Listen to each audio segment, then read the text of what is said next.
আসসালামু আলাইকুম। বাংলাদেশের সাধারণ মানুষ, রাজনীতিক বীর সুশীল সমাজ অবশ্যই আপনারা অবগত আছেন। একটা কথা বলবার চাচ্ছি, বহুবার লেখালেখি করেছি, বহুবার ভিডিও করেছি।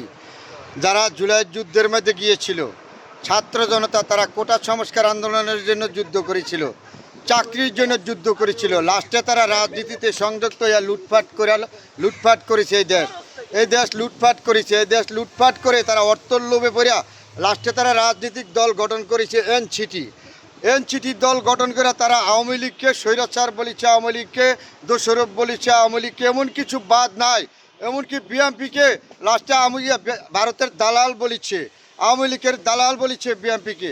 বাংলাদেশের মানুষ অবগত আছেন। এখন তারা হাতে গতে প্রমাণ দিয়েছে গেছে কালকা নাহিদ সাহেব এমপি। কেমনে উনি আবার বলে ছাত্রলীগ যদি তাদের সাথে যোগ দেয় দোষ নাই, কিন্তু ছাত্রলীগ তারা নিষিদ্ধ করেছে, আওয়ামী লীগ নিষিদ্ধ করেছে। এই লোক আবার আওয়ামী লীগে নেয়। তারা কত বড় দান্দাবাজ, কত বড় ধোঁকাবাজি। বাংলাদেশের সুশীল সমাজ, শিক্ষা সমাজ, রাজনীতিবিদ যারা আছেন আপনারা অবগত আছেন। আবারও স্মরণ করে দিচ্ছি, তারা দেশের কলঙ্কত, তারা দেশের লুটপাটকারী। জুলাই যুদ্ধ যে বারবার বলি তারা অপদস্থ, ঠিক তারা অপদস্থ। এখন বিএমপিকে নিয়ে সংসদের ভিতরে যা বলে আবল তাবল, বাইরে বলে আবল তাবল, কয়েকটা আবাল ছেড়ে দিয়েছে।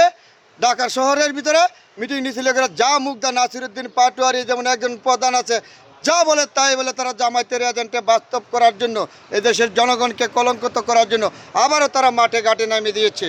তাহলে এই বাংলাদেশের মানুষ আপনারা অবগত আছেন, তারা জুলাই যুদ্ধ কিসের জন্য করেছিল? চাকরির জন্য করেছিল, কোটা সংস্কার আন্দোলনের জন্য করেছে। এরপরে তারা রাজনৈতিক দল সংগঠিত করেছে। তারা এই জুলাই যুদ্ধ নামে ঢাকা বিশ্ববিদ্যালয় বন্যার কথা বলে কোটি কোটি টাকা তারা লুটপাট করেছে বাংলাদেশে। ইন্নুস সরকার থাকতে তারা এমন কোনো মন্ত্রণালয় নাই এখান থেকে লুটপাট না করে কোটি কোটি টাকা লুটপাট করে তারা নিচে জুলাই যুদ্ধের নামে। এখন আর সচিবালয় পারে নাই, কারণ জনগণের ভোটে নির্বাচিত বাংলাদেশের একজন মানবিক প্রধানমন্ত্রী তারেক রহমান। এখন লুটপাট করার সুযোগ নাই। তারপরে মাথা খারাপ, উল্টাপাল্টা যা বলে। এখন বলে আওয়ামী লীগ যুগ দেখ, নাহিদ বলে।